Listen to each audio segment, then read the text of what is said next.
Hello and welcome to Portfolio Matters weekly update, week 118. And it's been a very eventful week in the market, not necessarily in a good way. But before we get into it, Richard will read the disclaimer. Thank you, Keith. Everything discussed during the Portfolio Matters podcast is for informational purposes only and should not be considered as investment advice. Listeners should be aware that we will be discussing securities that we own or have a financial interest in. Please do your own research or consult a professional investment advisor before making any decisions regarding topics mentioned on the show. A full disclaimer can be found at the end. What do we have this week, Keith? Well, first of all, the news. So, in a speech this week, Bank of England Governor Andrew Bailey admitted that the UK is in a wage price spiral, and he committed to raising interest rates as far as necessary to bring inflation under control. Now, I disagree with him about the wage price spiral. I don't think we're in a wage price spiral because that means that workers are attempting and achieving wage growth above the rate of inflation because they anticipate higher inflation in the future, and that's not happening. Wage growth is below inflation. Workers are attempting to compensate them for high current inflation, and yes, that is causing secondary effects, but as inflation comes down, so should wage growth. The online estate agent Purple Bricks, which was once valued at £1 billion, has been sold for £1, and just shows the dangers of these high growth tech companies that are expected to disrupt the economy. If they fail to, then it's curtains. So Biden has returned from an overseas trip to the Asia Pacific region to work out a debt ceiling deal. Everyone appears confident that a deal is coming, apparently. And in the markets, shares in US regional banks bounced on very little news. Frankly, I think they were just oversold. And finally, the IPCC has predicted that the world will reach 1.5 degrees C above pre-industrial temperatures within the next 5 years. Okay, some charts relating to the news. Well, this is the share price of Purple Bricks, whose share price once was £5 and it's now 1p. That is the danger of highly rated growth companies. The Nikkei 225 has hit a new all-time high, and the DAX is not far off, frankly. Absolutely amazing given the slowdown in the German economy. And very bad news for me, but this week bond yields rose across the curve as various Fed governors gave speeches in which they reiterated that rates are expected to stay higher for longer. And finally, the market seems to be starting to believe them. And I like this about AI.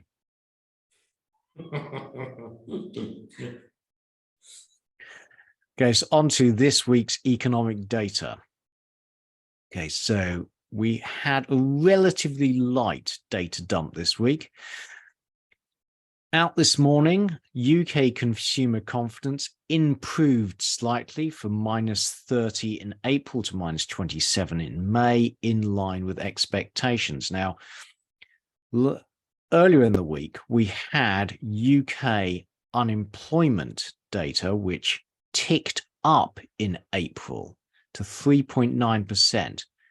because more people are coming back into the labor market. Now, the surprising news was that in April, we had a further rise in unemployment, and that was much worse than expected. The economy was expected to create jobs and there to be a fall in unemployment. Instead, unemployment rose for the second month in a row. is the UK labour market finally slowing? We had earnings growth figures for March, and they weren't great. Earnings, including bonuses, were up 5.8% year on year. Ex bonuses up 6.7%, and that was up from February. Now, the big news for me on the UK economy this week was HMRC payrolls. We'll show you the chart in a minute, and the chart is really astonishing. So in April, payrolls were expected to grow by 15,000. In fact, they fell by 136,000 according to the data, which may be revised. It is such a big number that I don't think the market's really assimilated it, and there is a lot of talk about it possibly being revised in the future. But that is about 0.45% of total HMRC payrolls. That's an absolutely enormous number, and suggests that the UK employment market suffered a sharp fall in April. Moving on to the EU, we had the ZEW Economic Sentiment Index, and that was much worse than expected in May. It was expected -1. It came in at -9.4, well down on April. Moving to China, all the Chinese numbers were disappointing. They portray a Chinese economy that is recovering, but not recovering anywhere near as strongly as had been anticipated. Chinese industrial production rose 5.6% year on year in April. That was up on March, but well below expectations. Retail sales were excellent, 18.4% year on year, but again, worse than expectations. Fixed asset investment was 4.7%, again strong, but lower than expectations. Moving on to the US, we had the University of Michigan survey of US consumers for May, and consumer sentiment deteriorated, but inflation expectations rose on a one-year view, and that will not reassure the Fed. Current conditions also deteriorated. We then had US retail sales for April, and they were positive, but not as good as expected. So the market was expecting 0.8% month on month. It came in at 0.4%. Not great. Industrial production, though, was better. It came in at 0.5% month on month, much better than expected and better than in March. Industrial production year on year was 0.2%, i.e. not much at all. We also had the Philadelphia Fed Manufacturing Index, and that was much better in May, coming in at -10.4, well up on April and much better than expectations. Reminder, the different Fed regions each have their own manufacturing index, and they're all reporting different things. Last week, we had the New York Fed number, and that was really terrible. We then had the Conference Board leading indicator, and that is continuing to deteriorate and continuing to forecast a recession. And US existing home sales fell 3.4% month on month, worse than expectations, although the absolute number is still actually okay. Some charts, Richard. Thanks for that, Keith. The UK consumer confidence is pretty low, but it's actually been consistently rising for a few months now. And the UK unemployment rate, as Keith referred to earlier, is clearly on the rise, a rising trend there, low by historical standards, but the economy is slowing by the look of it. Yeah, and that is actually quite a rise from 3.5% mid last year to now 3.9% now. And the UK claimant count, certainly the highest it's been for the last year and a half, or last year indeed. And is a sign of things to come, I suspect. Yeah. UK earnings stable at around about 6%, which is, of course, much higher than the Bank of England's target of 2%. And the UK earnings with excluding bonuses is, well, still in its uptrend, isn't it? Yep. Not great. No. That's the HMRC payrolls figure that Keith referred to, and it's a gigantic plunge. Yeah. This inflection point. This is a really big, bad number. Yeah. So you're talking about 0.45% of total payrolls. I mean, that's a really shocking number. It is. It suggests that as we enter the new financial year, there has been just a big drop in payrolls. And we really need another month of data to confirm this. So yeah, and I actually think the UK's economy is actually not in a particularly good place. So anecdotally, this is, I'm sure we'll come on to inflation, but we've got so I know that Sainsbury's tuna fish has gone up in price by 30% due to shrinkflation, because you just look at the size of the tins compared last week to this week, actually. And if average wage increases 6%, I think we're facing food inflation of between 15 and 30%. Then, if you don't have very much disposable income to start with, it's the case for a lot of people, you have no disposable income, nothing apart from spending on the essentials now. And I think that inflation is far more damaging than the authorities either know or care to admit. Well, I think the authorities are well aware of that, Richard, and that's why the Bank of England is very committed to getting inflation down to 2%. And I was struck by the fact the government came out strongly in support of the Bank of England raising interest rates to get inflation down. We are, unfortunately, potentially heading to stagflation, aren't we, Keith, where we have economic... Well, the market is expecting stagflation, but as I've said before, I don't think you can have stagflation as long as the Bank of England is committed to raising interest rates to get inflation under control, because it will continue raising interest rates until it drives the economy into recession and to create some slack in the economy, and that will bring inflation very quickly under control. Now, well, that is the theory, that is the economic theory. But, and I acknowledge that, but the real world economics don't necessarily follow the theory. And so I would be a little bit cautious in making that assumption personally. Well, yeah, well, I haven't been, and I've got totally stuffed this week, as you will see when we go through my portfolio later. But, on my earlier point about rising interest rates and their effect on the economy, we know that interest rates work with long and variable lags. And this number suggests that interest rates are starting to work to slow the economy. And that recessions are caused by a feedback loop. So as people lose their jobs, they reduce their spending, and that reduces demand in the rest of the economy.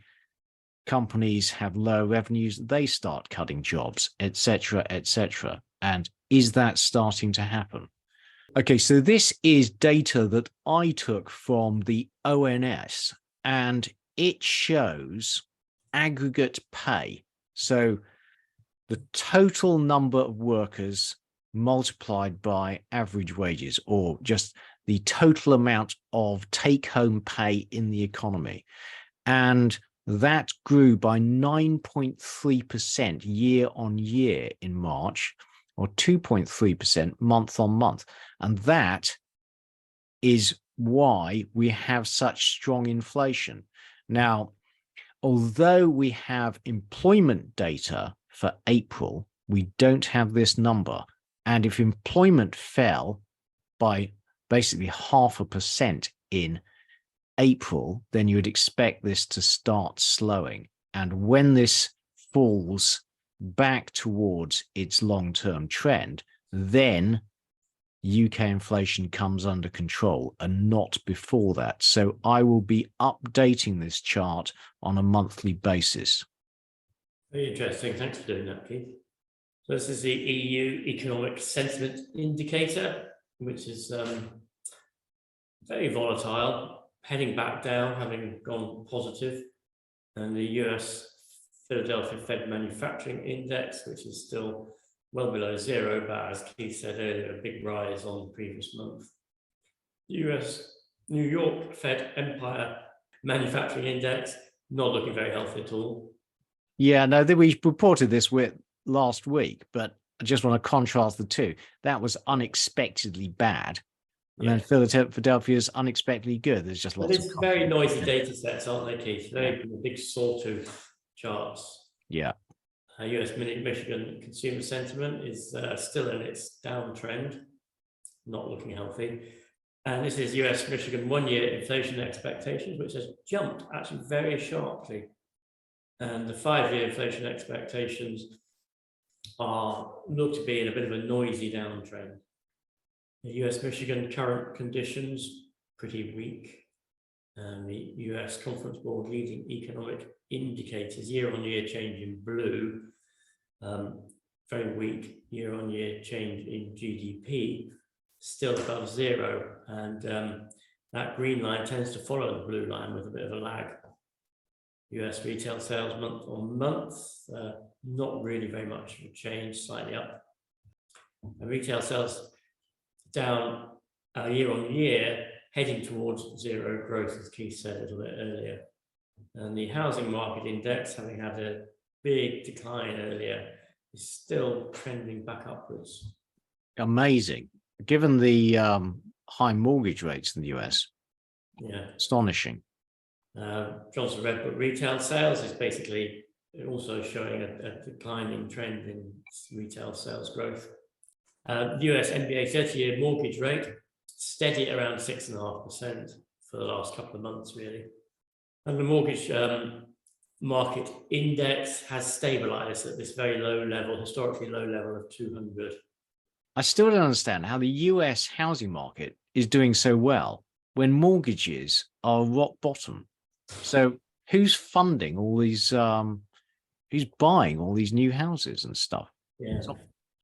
And how long will they buy them for? US initial jobless claims, as we commented last week, basically it's reached a new level. Last week was a spike up, but it has reached a new higher level than it has been at for previous 12 months.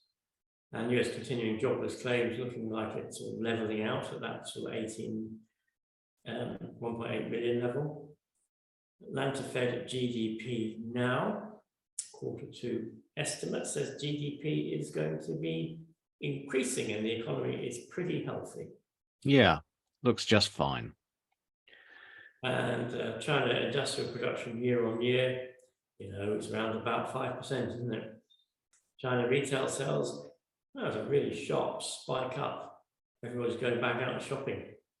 China fixed asset investment basically stabilized at the level it was at before COVID. Yeah.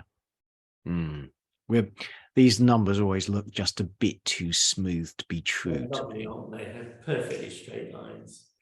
So we've got UK job numbers suggesting the labour market might be suddenly decelerating with that big fall in HMRC payrolls and the rising claimant count. Are we entering a recession?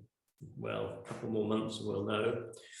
I think we will be entering a recession. It's just a question of timing. China's recovery is not as strong as anticipated, but it's not too bad either if you read the numbers.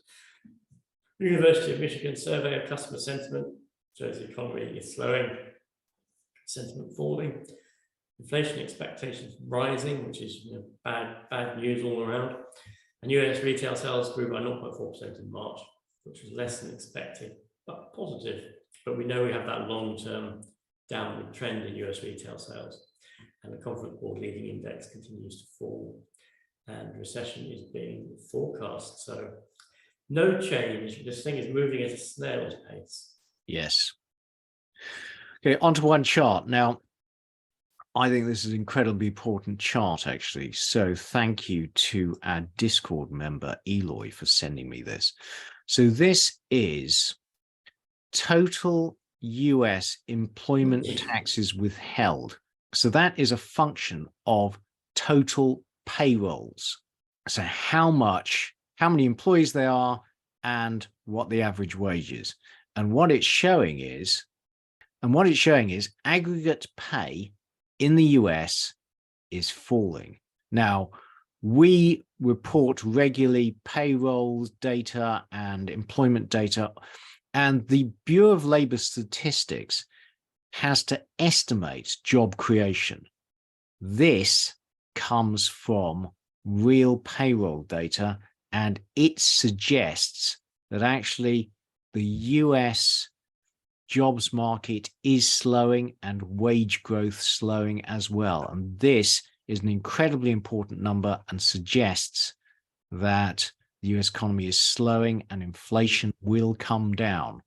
So the US Bureau of Labor Statistics, they have this birth-death model, which is basically they try and adjust the employment numbers to the number of new businesses they think started in the period and the number of new businesses have gone out of business in the period. And the birth-death adjustment is often as large as or larger than the data, the actual data that they get.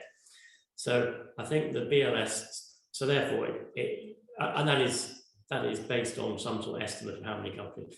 So effectively, I think that the validity of the BLS data is very much in question. Whereas this, it doesn't lie.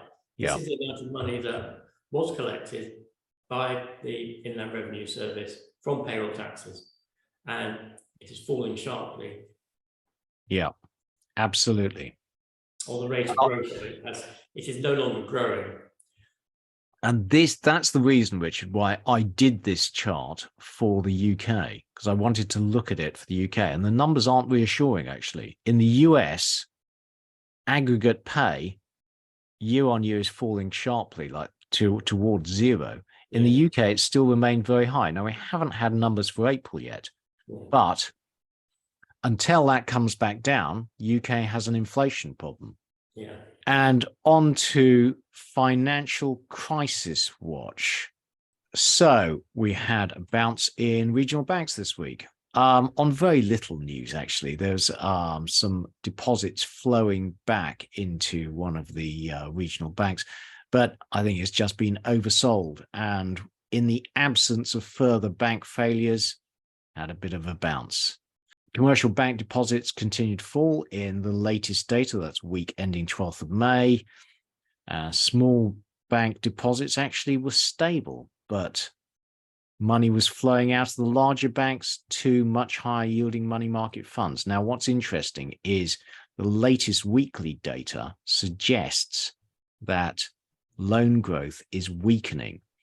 And we have been puzzled previously by the fact that the senior loan officers survey suggests that banks are tightening lending standards and increasing the rates they charge on loans, their credit spread, but loans have not been slowing. Now, the explanation is that this is quite normal. When banks start to cut lending, initially, companies draw down their existing credit lines, and loan growth only slows when those credit lines are exhausted. Now, is this week's data, which shows general slowing in loan growth. This is real estate loans. This is commercial and industrial loans. And this is consumer loans, which showed a sharp drop. Is the data now starting to show a slowdown that we've been expecting in loan creation and credit growth? And this is the San Francisco proxy funds rate, which measures real interest rates in the economy, and that remains very high and having increased very quickly. So you would expect that much lower loan demand, but also we have created over the past few years, when interest rates were incredibly low, lots of companies that could only really work when interest rates were really low. If interest rates are higher, then you need more profitable companies to be able to pay the higher interest rates on the loans, the money they need to start up. And you'd expect higher interest rates to cause much lower new company creation. Yeah. This is loan growth as of the 3rd of May, which is indifferent, but well down on last year. So that means the credit impulse is going to be negative. And tighter credit conditions generally mean higher corporate bond yields. But this is extraordinary. It's not happened this time. This cycle is different. Now, this is the latest data, and we have data now for May. And this comes from the Dallas Fed, who have surveyed 67 banks. And you'll see that lending standards continuing to tighten in May. And tighter credit conditions should mean lower earnings for S&P 500 companies. But that assumes they have to pay more for their debt. And what has happened is that during the pandemic, lots of US companies took out longer term loans at very low interest rates, and they are continuing to benefit from very low rates on their existing borrowings. And only when those borrowings expire and they need to be refinanced will they be exposed to higher rates. So this time may be different. But loan demand is collapsing. So in summary, there is a lag between the senior loan officer's survey and actual credit growth because of prearranged credit lines. And only once those are exhausted do you see the drop in credit growth. But last week's data showed slowing loan growth. Is that the start of the anticipated fall in credit? Richard. Thank you, Keith. That's I mean, I think the just on that loan issue, I think it's a very slow moving process because so much debt is fixed. Yeah. So moving on to our debt ceiling watch section, which is quite brief. TGA is now down at 116 billion from 198 billion last week, which suggests it's got about 9 days worth left in it. So the aging, but nevertheless virile and highly capable president of the United States is going to have to put his finger out. Yeah, things getting real. So yes, no deal yet, but it's in nobody's interest for them to actually grind to a halt. So they will take it to the wire, however. Yeah, but what I find interesting is we had very little detail on what an outline agreement may involve. Yeah, negotiations behind closed doors, Keith, I suspect. And now we have inflation watch. So no new data this week. So we can't comment on where we're going at the moment. We know Andrew Bailey is highly concerned. Did he say he was going to take a pay cut? I forget. Well, I think we're all taking pay cuts in real terms. So UK inflation data comes out next week, and CPI is expected to fall to 8.5%, he says. Yes, well, it'll be interesting to see if it does. I hope it does. So last week we showed you the chart which suggests the UK has suffered from greedflation, i.e. profitability, corporate profitability has gone up. And at a time when consumers are struggling with prices. But on the other hand, corporate profits as a percent of GDP have actually fallen over the past year. So companies have been able to pass on some, I'd say most of the rises in input costs, but not all of it. So actually their profit margins have fallen. US inflation appears past its peak. I mean, so we've got core inflation is pink, trimmed mean is pale blue, and CPI is dark blue. So they all appear to be have peaked. One caveat I would say is that quite a lot, if you look at previous inflationary periods, they are not once and done. They tend to have a series of waves before full decline.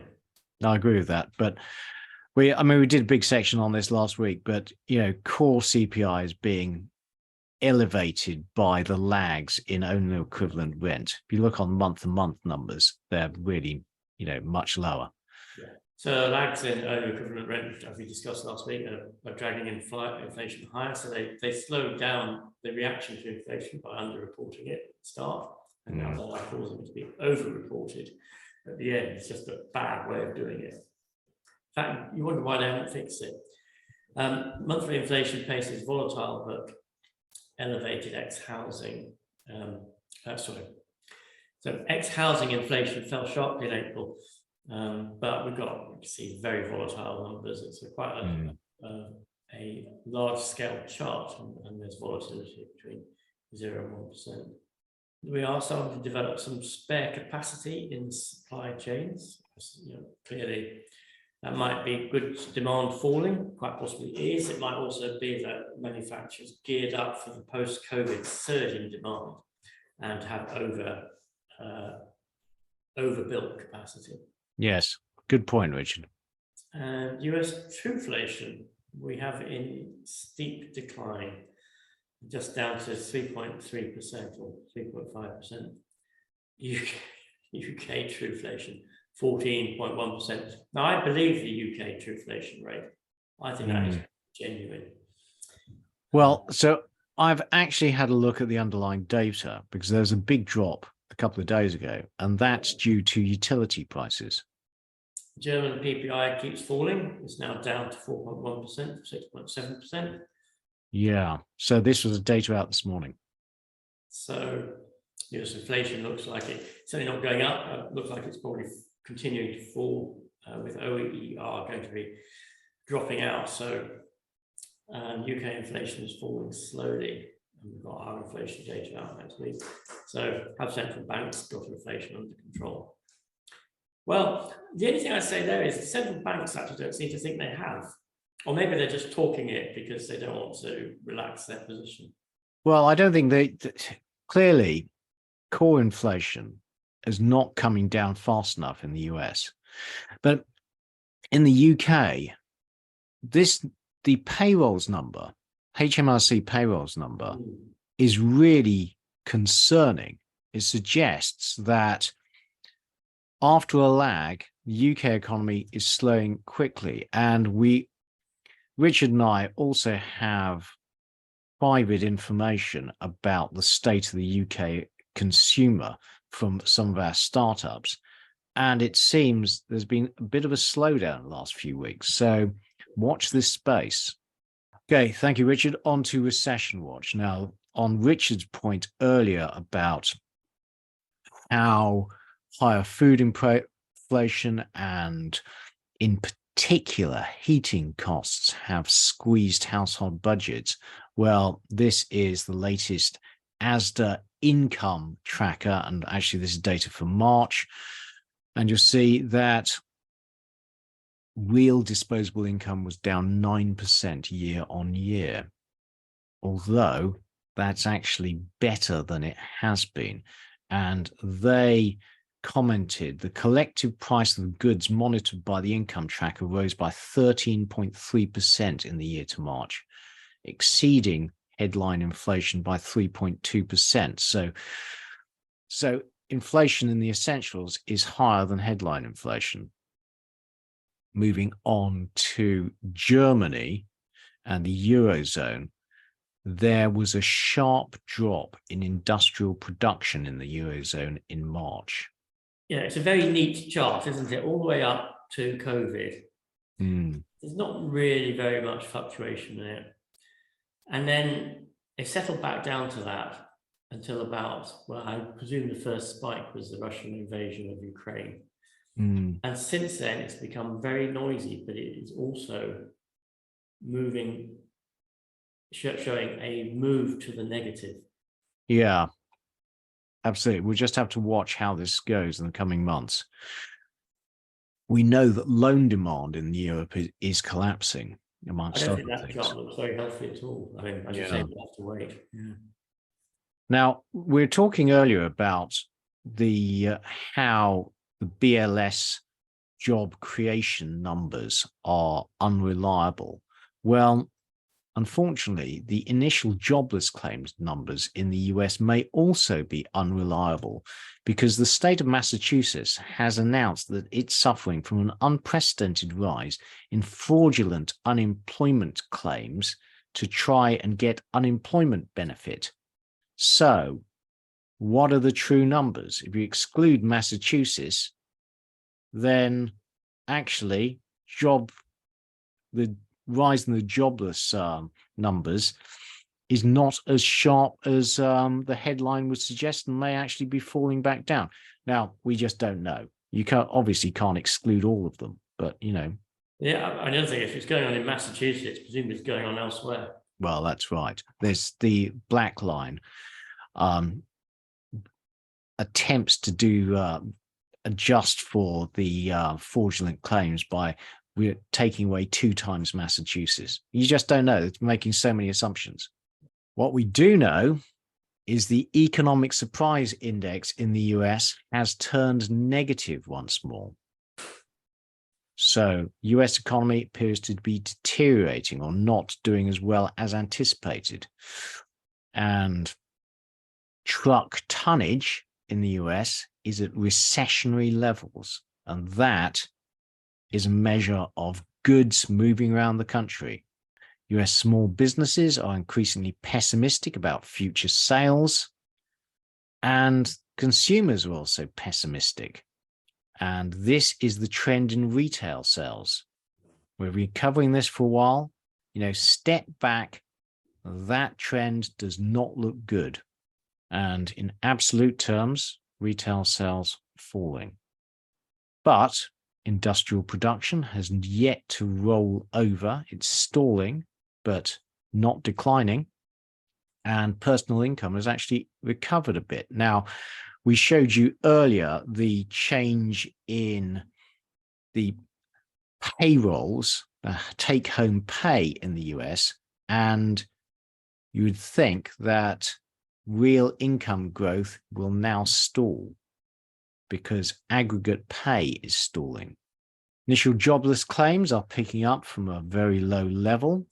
The LinkedIn hiring rate continues to fall, but is falling more slowly. Now, this is interesting. This is the Bank of America credit card spending report for April.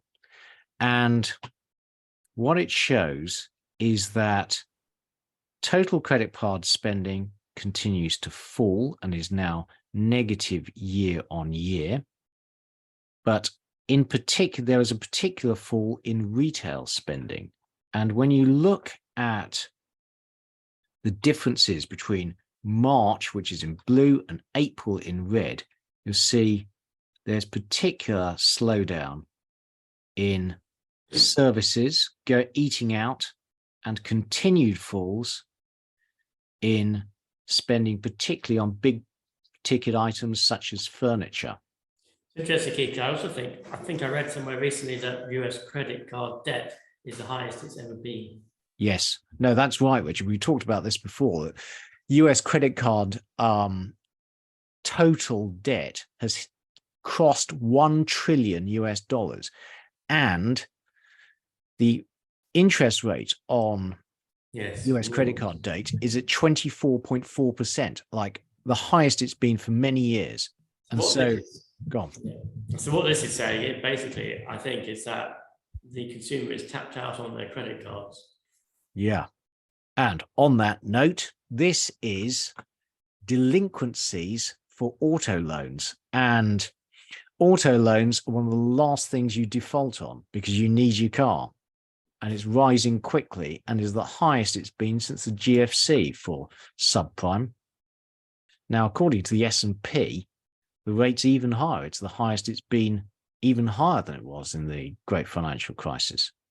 So clearly, there are a lot of consumers who are not doing well.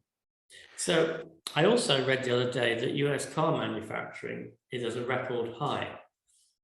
And that suggests that they're manufacturing for stock.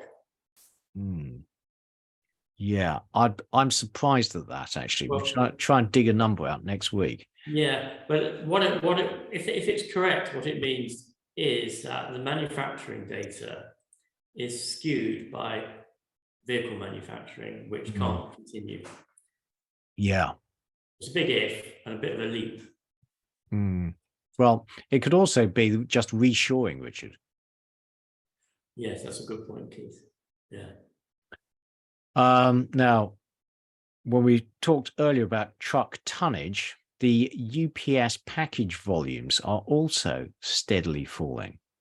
And we know that unemployment claims are rising and discretionary spending tends to fall as unemployment claims rise.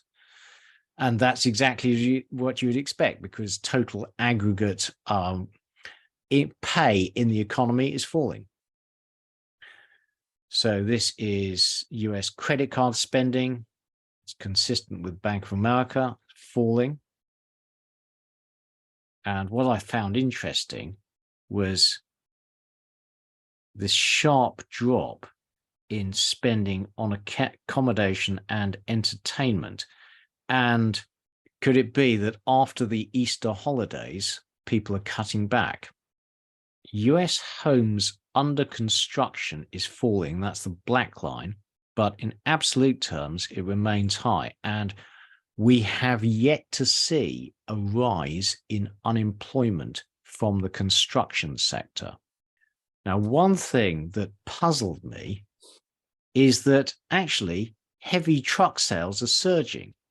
How is that consistent with the fall in truck tonnage? And that does not suggest an imminent recession. Okay, so in summary, US retail sales are slowly subsiding. The Citigroup Economic Surprise Index is negative once again, and all the indications are that the US is slowly heading towards a recession, but is not there yet.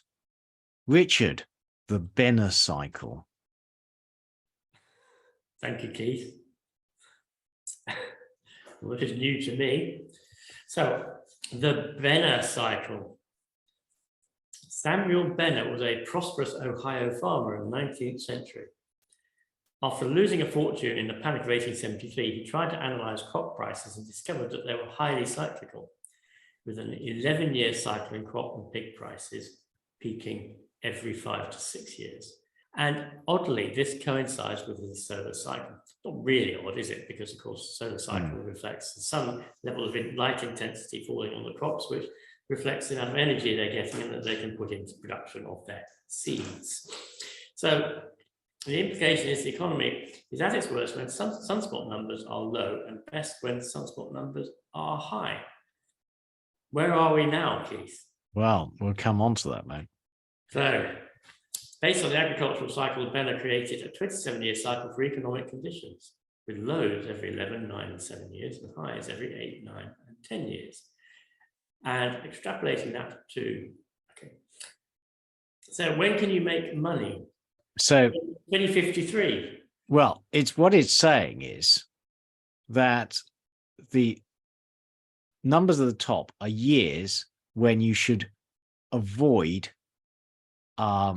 stocks. You're going to have a panic. Okay. Yeah. B is times to sell stocks because times are good, prices are high. And C are hard times, low prices, time to buy stocks. And the reason we're covering this week, Richard, is that it's been on Twitter and 2023 comes up as a year of hard times, low prices, good times to buy stocks. Okay. Now, and if you I was going to say, do you think the Benner cycle should be just made slightly more complex by adding in total federal balance sheet, some sort of factor? Yes. But the thing is, it's also, 1927, 1981, 1999,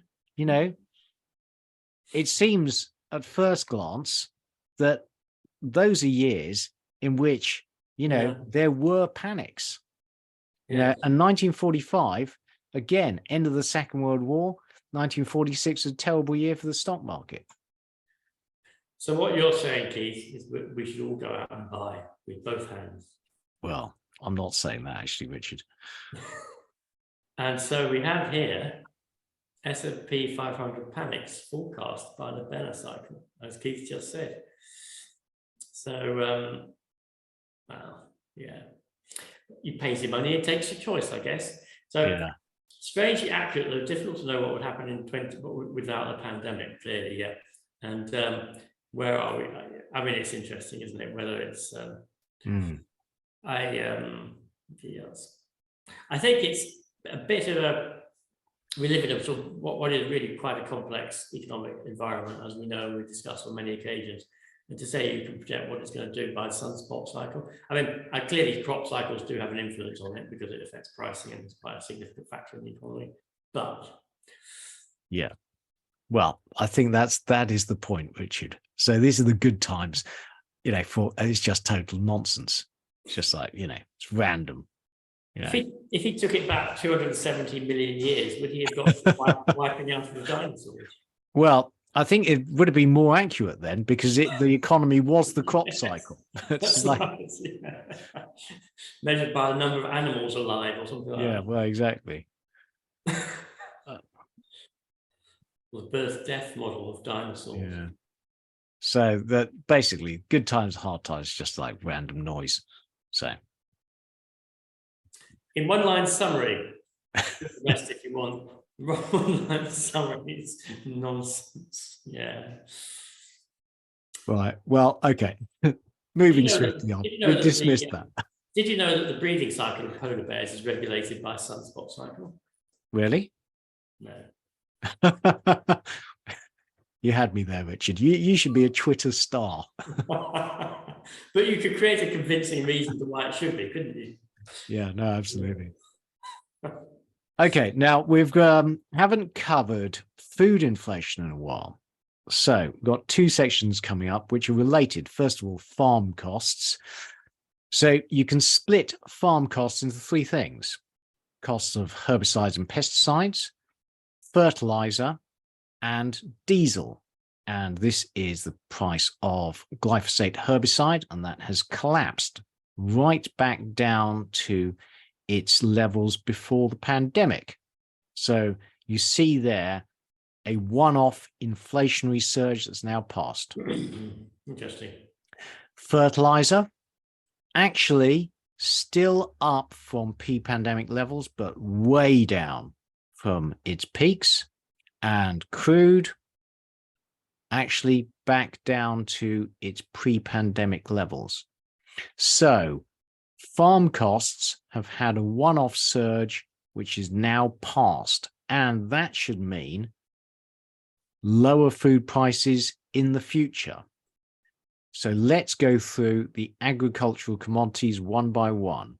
So this is rapeseed oil in Canada and coming down.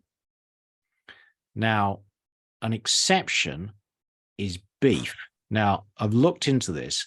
In the US, beef prices are high because during recent droughts, farmers reduced their herds, and there is now a shortage of both breeding cattle and meat. And so beef production is likely to fall this year, and that's leading to higher prices. Cheese coming down, cocoa actually ticking up, coffee down from its highs, but well above pre-pandemic norms, corn dropping sharply, eggs back to their pre-pandemic levels after an absolutely extraordinary rise. This is in the US. Pork prices never experienced a real rise. Milk prices back down. Oats, that's reassuring. The pandemic surge entirely reversed, having doubled, is back down. Orange juice, however, that's not a reassuring chart, surging. Palm oil, falling. Rice, not great actually, well up from pre-pandemic levels. Soybeans, falling. Sugar. Now, sugar has also surged, and that's not good, and that is due to drought in India, and also higher gasoline taxes in Brazil are incentivizing the use of sugarcane to produce ethanol. So that is one of the side effects of biodiesel, is that you're converting food crops into energy. Wheat, right back down. That's reassuring. And so this is the UN Food and Agricultural Organization's food price index. And certainly in the UK, we have yet to see food prices come down. They should come down with a lag. And those charts suggest the food price index should continue to fall. The input prices for farms are right back down. And so with a lag, food prices should fall, and with a lag, consumer food prices should fall. Onto other charts, Richard. Thanks, Keith. So Chinese real estate investment year on year, and it is falling. Whichever line you look at, it is falling, and so that suggests the Chinese real estate market is not in good health. Absolutely. Surprising. Slightly contradictory to the fixed asset investment data and the retail data. China total electricity generation is up 4.9% year on year. It didn't really drop very much for COVID, did it? Yeah, but when we talk about the question marks over official statistics, this is one way of checking. And electricity consumption rising. Coal consumption is up 4.5%, whilst hydro fell, presumably because of rainfall patterns. Yeah. And rain and renewables did grow, but didn't meet the additional demand, hence the increase in coal consumption. They are building a lot of nuclear reactors, but I don't know what the phasing of them coming online is. Well, it's growing, but just slowly, Richard. I mean, it's not very much. Yeah, but the amount of coal they're burning, frightening. Yeah. Okay, on to good news. And scientists have discovered in the Alps these various species of fungi and bacteria that will digest plastic. Now, various microorganisms were known that would digest plastic, but they tended to do it at high temperatures. So you had to, basically have them in a lab and heat them up to like 30, 40 degrees C. They're actually out there in nature. And they found a total of 9 fungi and 8 bacterial species that would digest polyester polyurethane, various other things. And I think that plastic, comes from oil. We know that oil leaks are digested very quickly by bacteria. And so I think it's just a question of time before, nature evolves to start munching away at this stuff, frankly. So that's good news. It's very good news. And also, if you turn it into powder and stick it in a digestion vat with these fungi, you solve your disposal problem. I don't know what you get out of it at the end. Well, you can feed it to vegans as well, Richard. So that solve the food crisis in one easy go. I think it might solve more than the food crisis. Yeah, don't write in, please. It's a gag. Yes. We're going to get closed down by YouTube. Okay. Thank you for that very interesting piece of information, Keith. Moving on to our weekly checklist, we have the equity markets. And FTSE all share unmoved, stocks Europe moved up a little bit, S&P 500 up quite a bit more, and NASDAQ up another 3%. So NASDAQ is now up 21% year to date. I mean, it's like deja vu all over again, isn't it? Here I sitting saying the NASDAQ's too high, it's got to fall, and what's the NASDAQ doing? It's going up. The top picks up 3.1%, as we said earlier, so now it's at a new all-time high. Up 14.3% for the year. But of course, Japan has not raised interest rates. So there hasn't been that downward force on stock prices. Bitcoin's now up 62% for the year. The British pound is up 2.6 for the year against the dollar, but down 1% again, one in the week. Euro down 1.4% in the week. And almost unchanged against the dollar. The dollar index unchanged year to date, up 1.4% in the week. The VIX fell again, basically because it's the reverse of the S&P, and it's now dropped 26% year to date. Yeah, absolutely amazing resilience from the equity market. Yeah. In the face of a slowing economy, you know, the market just doesn't believe that there's going to be a recession. Is the bottom line. It's not discounting it at all. Mind you, I think if you take the Fed balance sheet, correct me if I'm wrong here, Keith, and add on the reverse repo facility that the Fed has given the banks, again, since 2019 or whatever. The Fed, if you add those two together, the Fed balance sheet has grown, not fallen. Yeah, we'll cover that next week. I'll dig the chart out. Yeah, that'd be interesting. Companies continue to benefit from loans they secured at very low interest rates, as we talked about earlier. And of course, it puts them a considerable competitive advantage to if they have a long-term, very low fixed rate loan versus a competitor who might need to take out a loan at a much higher rate. Yeah. And if you look at the history, you see that the line does tend to follow, but with a lag, which is exactly what you'd expect. Exactly. Yeah. What happens next?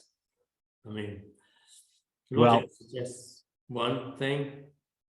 Well, Richard, actually, this is a little trick. This is 2000. 2000. Yeah. Good. Yeah. So what happened next? You know, that's exactly like where we are now. Yeah. Well, that's what happened next. Fell 85%.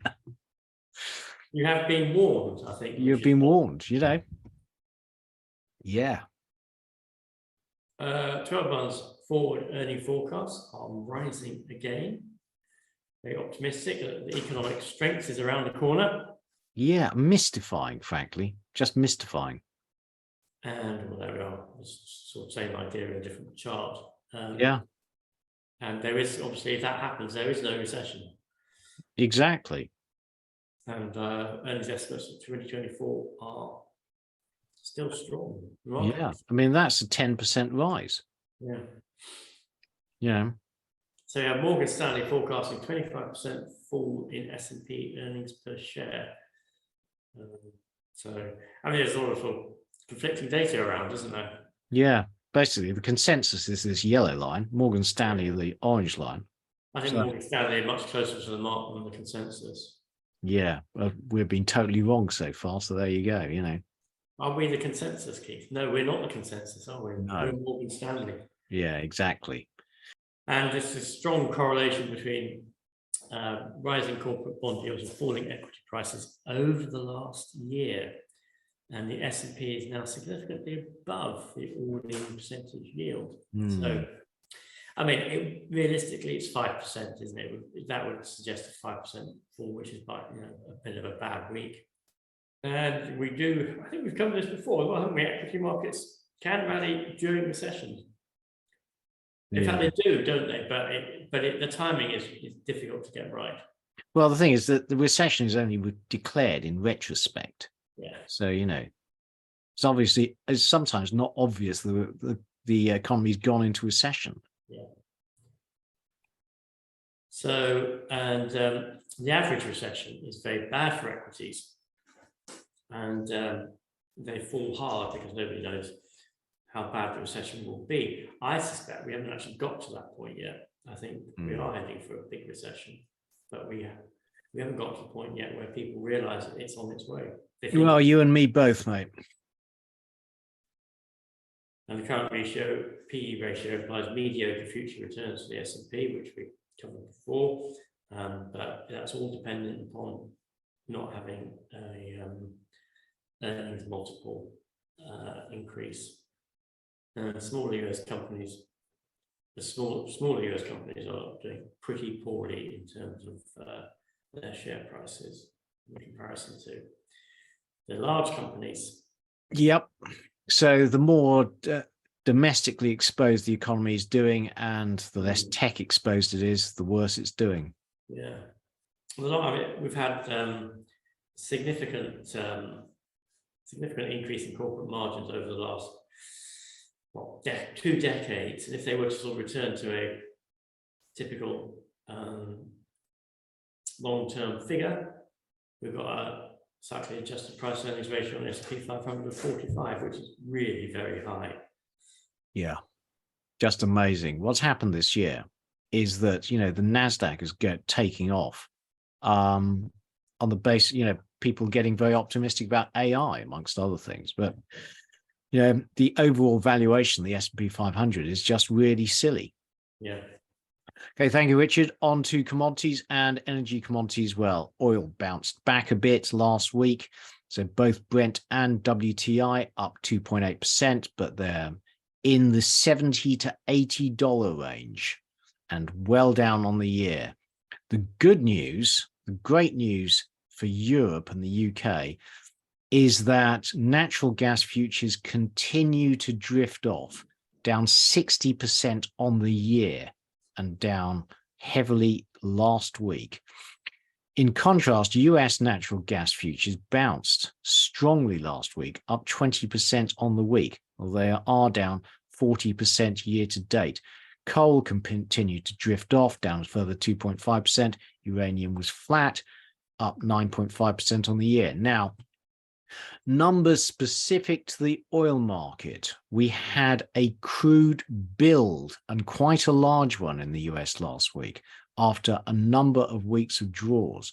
So, excluding the SPR, we had a build of 5.2 million barrels last week, and total build this year of 18 million barrels. Now, including draws from the SPR, we had private sector inventories building by an enormous 7.6 million barrels. That's not reassuring for the oil market. It suggests the oil market there is well supplied. But US crude production ticked down from its recent highs to 12.2 million barrels, and the Baker Hughes rig count also ticked down by 2. So this is crude off its lows, but that trend is down.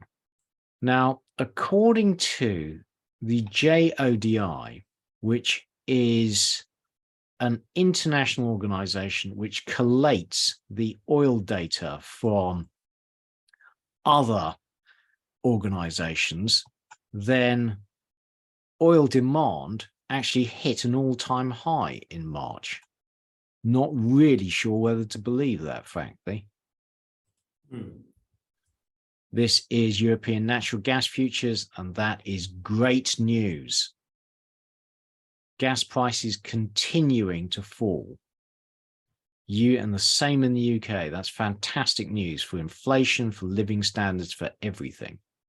US natural gas futures are rising again, having hit a low, but that is in absolute terms is a very low number. Coal continuing to fall. Uranium high. Industrial commodities, Richard. Thanks, Keith. So aluminium had a bit of a spurt this week, but it's down 4% year on year. Not much change for cobalt, copper, chromium. Interestingly, copper is pretty much unchanged on the year, down a little bit. And everybody's predicting a supply crunch in the years to come, but that clearly hasn't filtered through into prices just yet.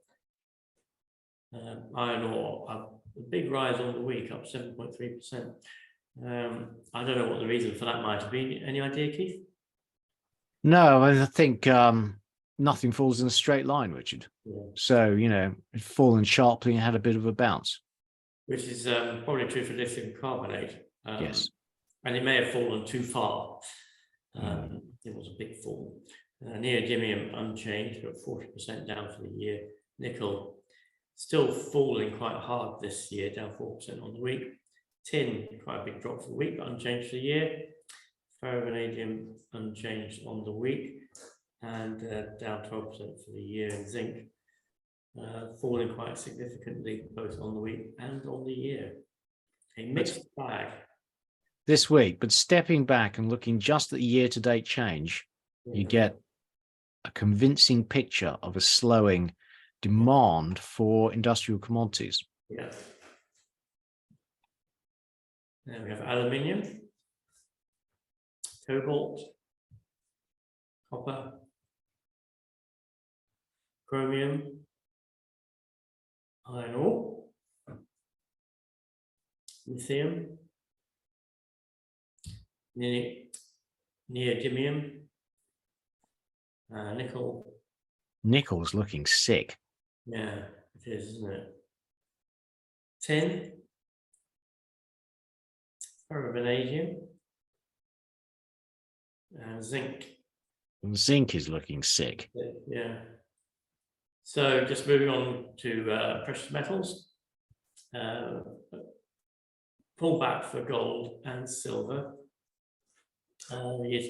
Year-to-date change for gold still 8% up, and silver almost unchanged on the year, actually. As is platinum and rhodium, big drop for the year to date, a big drop in the week, and palladium, big drop in the week, a small drop year to date. Industrial demand for rhodium and platinum must be falling despite the production problems we've got in South Africa. So there we have gold, silver, platinum, rhodium. And you were talking earlier about iron ore, and if you look at rhodium, after any big drop, you have this reflexive rally. In the case of rhodium, it was just a dead cat bounce. Indicates the danger of bottom fishing, doesn't it? Yeah. And palladium, it's a bit more stable. Okay, thank you, Richard. And on to rates. And it was an amazing week in the markets and very depressing for me as rates rose across the board. Now, in the UK, we had the 1 year rose by an astonishing 40 basis points last week.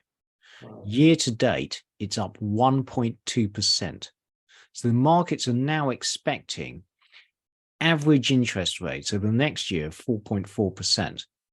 So what they're telling the Bank of England is that they don't think Bank of England's done yet. And it seems that we probably have at least one more rate rise. But what I find amazing is that the 20-year is at 4.3%.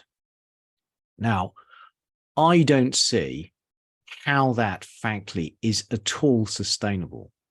We have enormous outstanding debts in the UK, a stock of debt.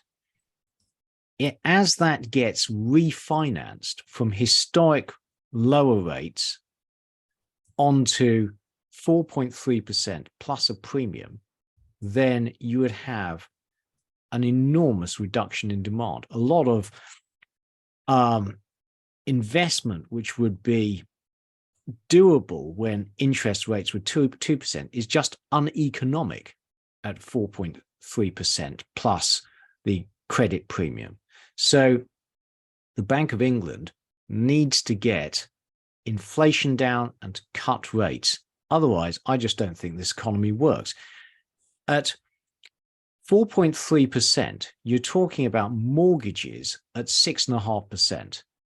And the whole of the housing market just can't work. Houses are just unaffordable. If we look at the Europe, then Greek 10 years didn't move, but Italian and Spanish yields rose as well, though not as much as in the UK. And this is the yield. I think you put your finger on the deep-seated problem, economic problem that the UK has. Government debt is too high, interest rates are unaffordable, and we have a high rate of inflation. And it's really difficult to see what the path out of this is. Yeah. Well, we have to get a number one priority is getting inflation under control. You need to get, only when inflation's under control can you cut interest rates, and then the debt becomes sustainable. But as we've talked about before, in the UK, where most people are on 2 to 5 year mortgages or variable, then the monetary transmission is much faster than in the US. And so as this year grinds on, you're going to see more and more homeowners having to pay vastly more for their mortgages, bad for demand as people spend on their mortgages instead of spending in the shops. And my prediction, for what it's worth, is that we're going to see significant declines in housing prices over the next couple of years. Well, I've been predicting exactly the same, Richard, and all my predictions this year have been totally wrong. We're too early, Keith. I don't mean that glibly. I do think that things are moving much more slowly than we expected, but I do think they are moving. Yeah, well, if you look at the yield curve, the movements in the last 6 months have been absolutely extraordinary. So you're talking about the market is now pricing in 50-year bond yields, which are 1.2% higher than they were 6 months ago. So you're talking about they're now expecting interest rates to be 1.2% higher for next 50 years. It's just idiotic. Yeah. What it means is that the market doesn't believe the Bank of England has yet got inflation under control. Yeah, that's right. Now, if we turn to the Eurozone, I think this is an amazing chart. So this is the change in holdings of Italian government bonds over the last decade. The black is the central bank. The central bank has basically bought everything. So households, rest of the world, they've been net sellers. If the central bank steps back, then bond yields go through the roof in Italy, don't they? We have a return of the Eurozone crisis. But right now, everything is fine. Now, central banks can't step back, can they? Yeah. Now, after the round of interviews by various Fed governors, suddenly the market is taking seriously the chance of a further rate rise in June. So it's now at 37% probability from essentially zero last month. And as we've talked about before, the market is now pricing in possibility of a rate rise in June, but then by August, they're thinking they're going to be cutting rates. And then by the end of the year, cutting rates quite hard. It's just that right angled chart again, Keith, isn't it? It's not, their model says take a number, rotate it through 90 degrees over 3 months. Well, this is actually market pricing, Richard. Well, I think the market's a bit demented, frankly. Yes. Yeah. The market, I guess. Yeah. And this is completely incompatible with the equity market. So the bond market saying, inflation is coming down later in the year, presumably because the economy is slowing. And the equity market saying no. The other thing is, I suppose, the equity market en masse may be saying we know that the Fed's going to have to resume QE, therefore hold equities. And the markets are so distorted by the vast quantities of central bank printing and interference in the economies, that nothing works anymore. Nothing is, sort of logic breaks down because there's a large actor in the background playing by a completely different set of rules. And well, one of the reasons there's been this big rise in bond yields this week is that somebody, presumably hedge funds, is massively short of treasuries and actually increasing their short position. Now, generally, this always ends badly. When you have a crowded trade and it starts to go against you, then people scramble to get out and, prices spike in the other direction. But, could this keep on growing? Yeah, absolutely. But avoid crowded trades because they always blow up. And the problem then, Keith, with the uncrowded trade is timing. Yeah, that's true. This could still continue to deteriorate, as I know to my cost. So this is UK 2-year. I mean, these are really astonishing. Terrible for me, but, they're getting to the levels of the trust mini budget. And 10-year, new highs. And frankly, again, very bad for me.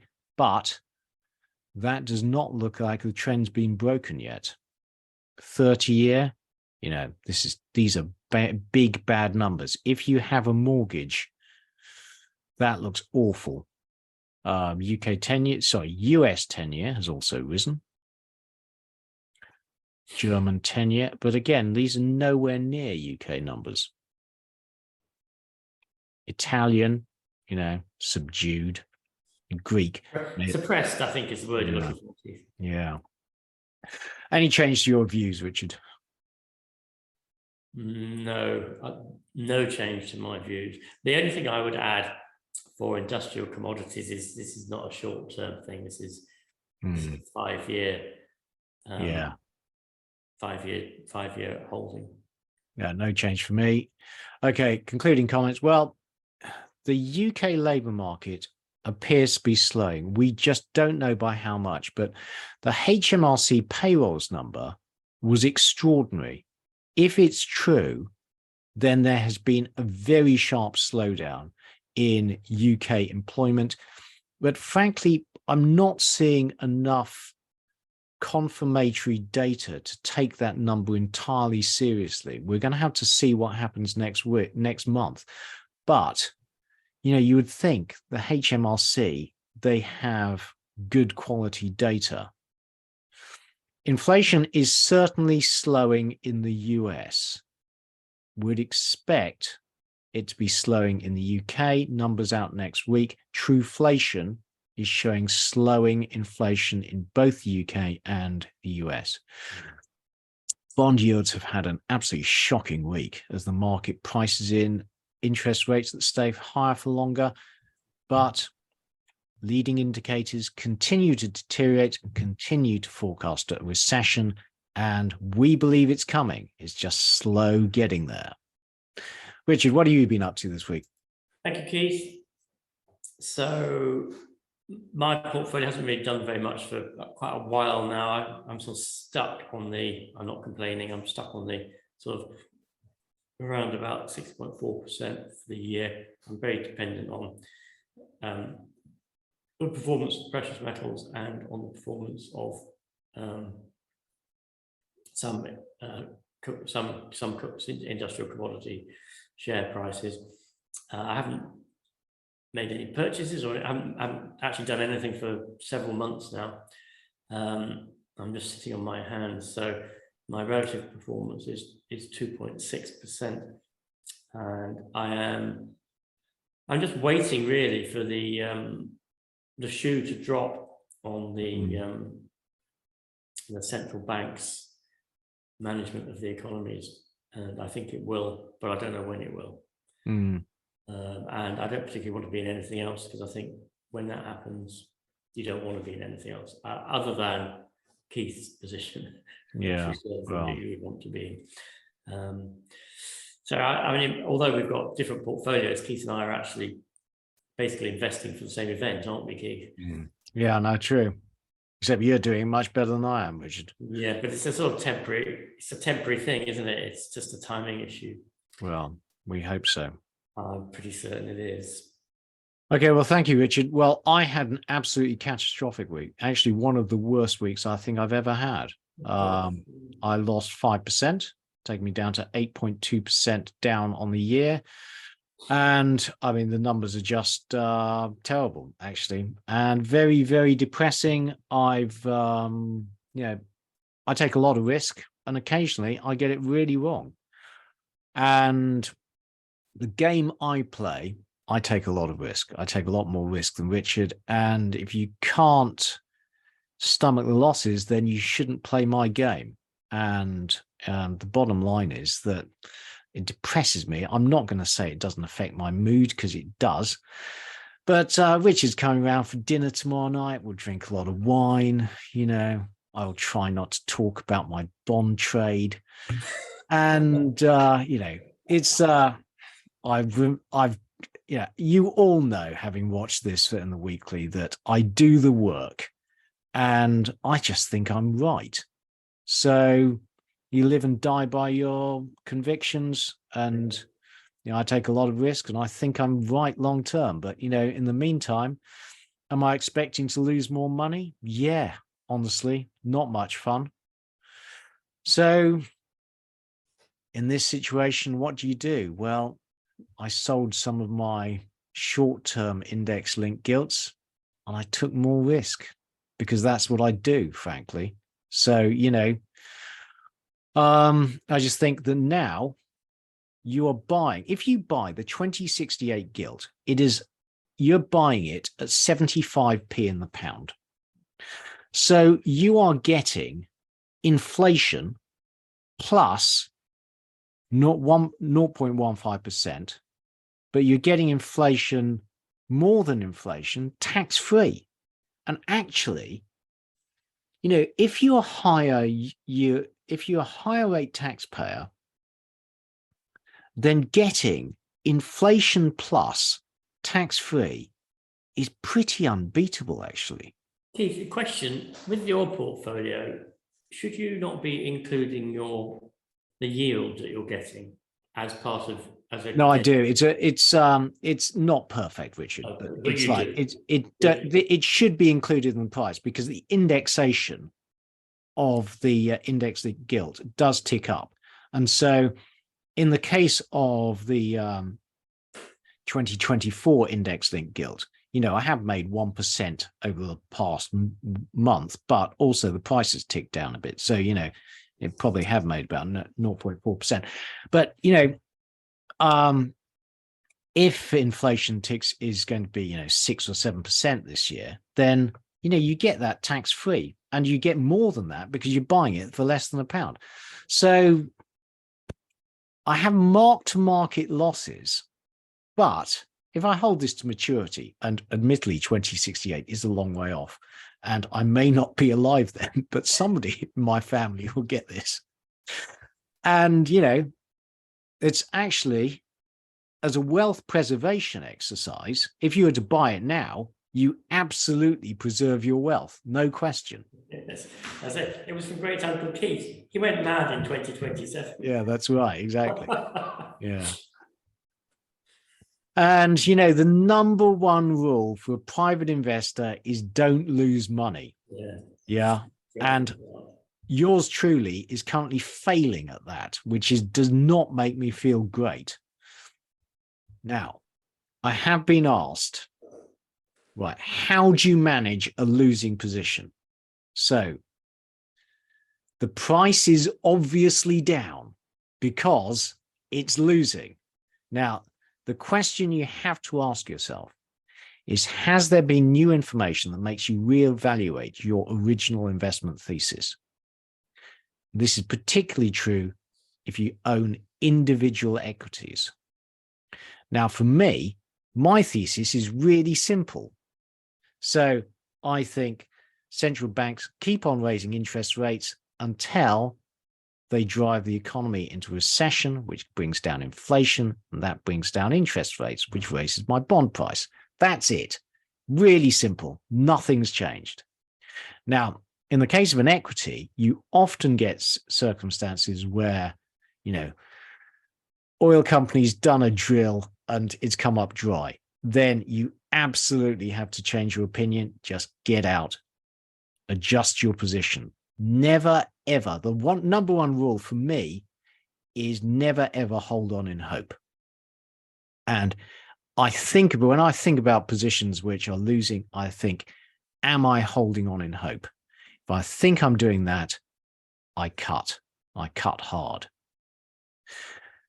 Now, if your original investment thesis is unchanged, the price is falling. So the question is, does somebody have superior information to you? Are there insiders who know more than you do? Now, this is particularly true for individual equities, where if the share price is drifting off, particularly in the days prior to a news event like earnings or the announcement of drill results, then you may want to think about reducing your position. In the case of a whole market like the bond market, they don't. All the markets, the news is out there. And so, to my mind, the price just got better. Buy some more. That's what I do, sadly. And that means it can go incredibly badly wrong until it goes right. And the number one rule is you must never, ever take more risk than you can psychologically accept. Because the danger is, if you let your losses affect your psychology and force you out of a trade, you always sell at the worst possible time, in my experience. Yeah.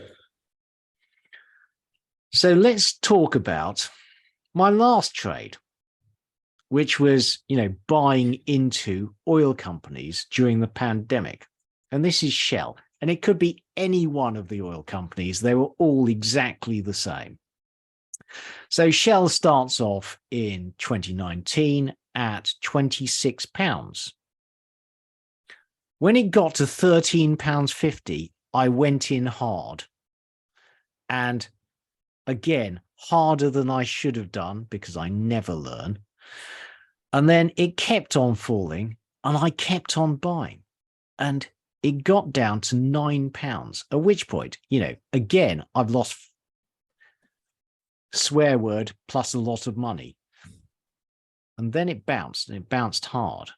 But then, lest we forget, there was this mystifying, frustrating, and infuriating period of 6 months where I had a huge bet on oil and it just kept on drifting off.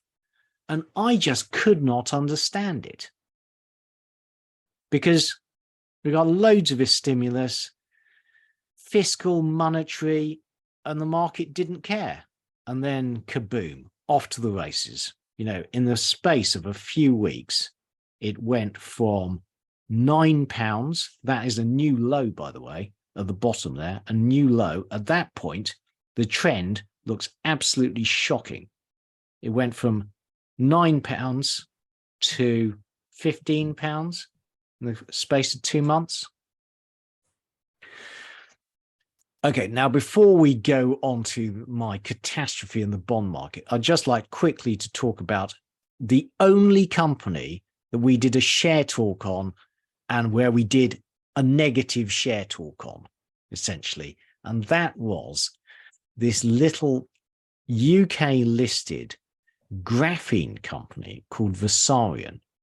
And I did a negative piece on it, basically saying how its existence seemed to be based on sending out a constant stream of joint venture announcements which never actually arrived. And it used these kind of joint venture announcements to get new funding. So there's always new shares being issued. And we got a load of grief, as we always do when we say anything negative on YouTube, but we've been absolutely right. Share price is now 1p. And onto my disastrous portfolio. So this is the 2068 index-linked gilt, and this is last week. Not going anywhere, but seemed to be ticking up a bit. So, I was optimistic. This week, kaboom. That is a huge fall. And so you're now getting it at 75p in the pound. So that means that you are getting the best part of inflation plus 1% over the next 40 years. So if you're a higher rate taxpayer, that's getting really, really tempting, actually. Well, for me, obviously, I've got bloody loads of it. But, that's, if you think taxes are only going up, and frankly, I think they are, then, if it carries on like this, you think, what's my strategy going to be? Well, frankly, I might just give up like buying equities entirely and stick it all in index-linked gilts and retire to the beach, because you get, it's all tax-free. So watch this space. But in the meantime, I'll be drinking a lot of water. Okay, sorry. So that's it. Thank you all for watching. I hope you've had a better week than me, which is not difficult, frankly, low hurdle. In the meantime, please can you press like and subscribe to the channel? And it is goodbye from Richard Wheater. Thank you, Keith. And can I just say, I'm sorry I look a little bit like the Invisible Man with just a pair of glasses. It's to do with the fact the sun's coming out where I'm sitting and my camera can't compensate for it. But I hope you have a good weekend, and it's goodbye from Keith Jordan. Goodbye. Full disclaimer.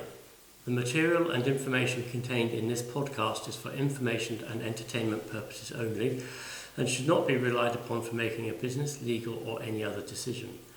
We may own or have a financial interest in any securities mentioned. Listeners should conduct their own research or consult a professional investment advisor before making any decisions regarding topics mentioned on the show.